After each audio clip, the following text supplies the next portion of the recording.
आगे बढ़ते हैं। छंद क्रमांक 104। अभी तक अपन सामायिक शिक्षा व्रत के बारे में पढ़ के आए।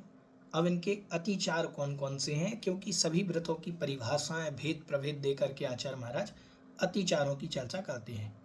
ठीक है, तो यहाँ पर कौन कौन से अतिचार हैं उसका यहाँ पर उच्चारण ध्यान से देखेंगे।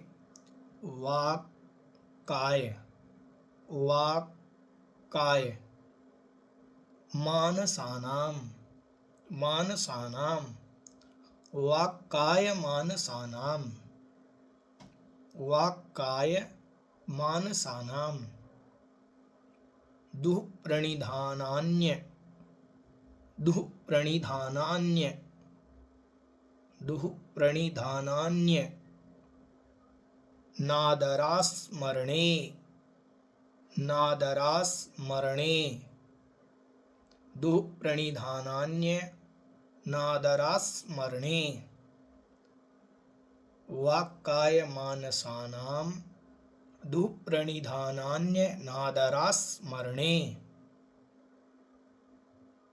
सामायिकस्यातिगम, सामायिकस्यातिगम,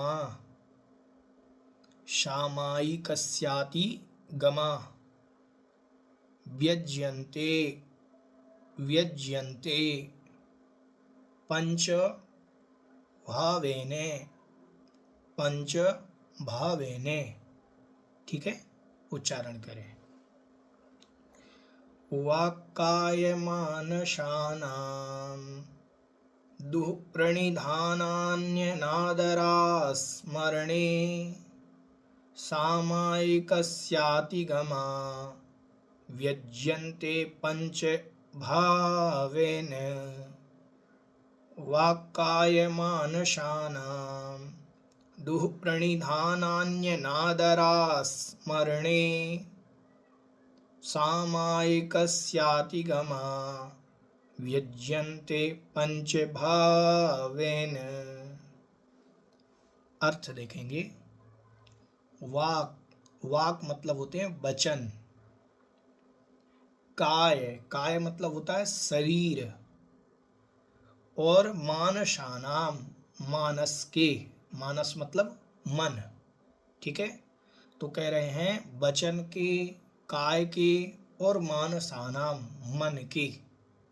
ठीक है, तो मन वचन काय के, समझ में आया?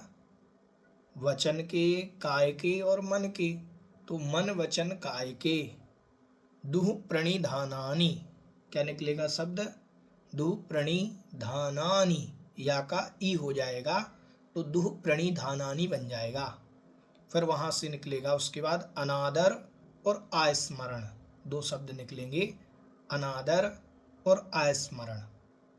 तो दुःप्रणिधानानि, मन वचन और काय, इनकी दुःप्रणिधान, दुःप्रणिधान होती है दुष्ट प्रवृत्ति। दुःप्रणिधान का मतलब क्या होता है? दुष्ट प्रवृत्ति, खोटी प्रवृत्ति, बुरी प्रवृत्ति। ठीक है, मन वचन काय की जो बुरे रूप प्रवृत्ति है, बुरी चंचलता है, बुरा रूप जो हलन चलन है, मन का बुरा होना, वचन का बुरा होना, काय का बुरा होना, ये जो है यह दुःप्रणिधान कहलाता है। समझ में आया? तो कह रहे हैं मन वचन और काय, शब्द आया पहले वाचन फिर काय और मन। ठीक है, इनका जो दुःप्रणिधान है, इनकी जो दुष्ट प्रवृत्ति है, खोटी प्रवृत्ति है, ठीक है, वह तो खोटी प्रवृत्ति तीन हो गए, मन की खोटी प्रवृत्ति, वचन की खोटी प्रवृत्ति और काय की खोटी प्रवृत्ति, तीन तो ये हो गए। ठीक है, अलग अलग लगाना, क्रम से लगाओ। वाक दुःप्रणिधान, काय दुःप्रणिधान और मानस दुःप्रणिधान। ठीक है, आगे कह रहे हैं अनादर और आस्मरण। तो मन वचन काय की बुरी प्रवृत्ति, ये तीन अतिचार हो गए। फिर अनादर का भाव, अनादर क्या है? अनादर होता है धार्मिक कार्यों में प्रमाद का भाव आना, अनादर कहलाता है। कैसा भाव आना? धार्मिक कार्य में प्रमाद आना, वो अनादर है। अब सामायिक करने बैठे तो अब सामायिक में प्रमाद आ रहा है, आलस्य आ रहा है, उत्साह नहीं है। ठीक है, अरे हमने तो बहुत गलत नियम ले लिया। सामायिक करने में अनादर का भाव, अब ये सामायिक भी करनी पड़ रही है, कदाचित अनादर का भाव जो आना, ये अनादर कहलाता है। तो अनादर भी एक दोष है। ठीक है, अतिचार है। सामायिक में सामायिक करते समय ऐसा परिणाम ना आए कि मुझे करना पड़ रहा है। ठीक है, फिर अस्मरण।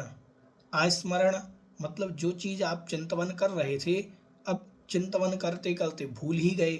कोई जाप कर रहे थे, जाप करते करते भूल ही गए कि हम कहाँ बोल रहे थे, कहाँ पढ़ रहे थे, कहाँ चिंतवन कर रहे थे। तो ये हो जाता है अस्मरण। ठीक है, या हो जाए कि आप सामायिक करने का समय ही भूल गए कि सामायिक कितने बजे करनी थी, आज तो मैं भूल ही गया, मैं तो काम में लग गया, तो इस कारण से सामायिक का टाइम ही निकल गया, मैं भूल गया कि सामायिक भी करनी है। ठीक है, तो ये अस्मरण कहलाएगा। तो मन वचन काय की खोटी प्रवृत्ति होना, तो ये मन की खोटी प्रवृत्ति पहला अतिचार, वचन की खोटी प्रवृत्ति दूसरा अतिचार, काय की खोटी प्रवृत्ति तीसरा अतिचार, फिर अनादर का भाव चौथा अतिचार, और अस्मरण ये पांचवा अतिचार हुआ। तो इस प्रकार से ये 5 अतिचार हो गए। ठीक है, सामायिकस्य सामायिक के, सामायिक शिक्षा व्रत के, अतिगमाः, अतिगमाः नाम, अतिगम का मतलब होता है यहाँ अतिचार। ठीक है, अतिगमः नाम अतिचार। तो जितने भी अतिचार के पर्यायवाची आए हैं ये सब देख लेना, बहुत सारे नाम आ चुके हैं अतिचार के लिए।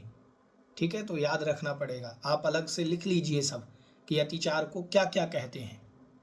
ठीक है, तो यहाँ अतिगमः मतलब अतिचार, व्यज्यन्ते, व्यज्यन्ते मतलब प्रकट किए जाते हैं। ठीक है, पंच मतलब 5, भावेने मतलब भाव से, परमार्थ से, आगम से।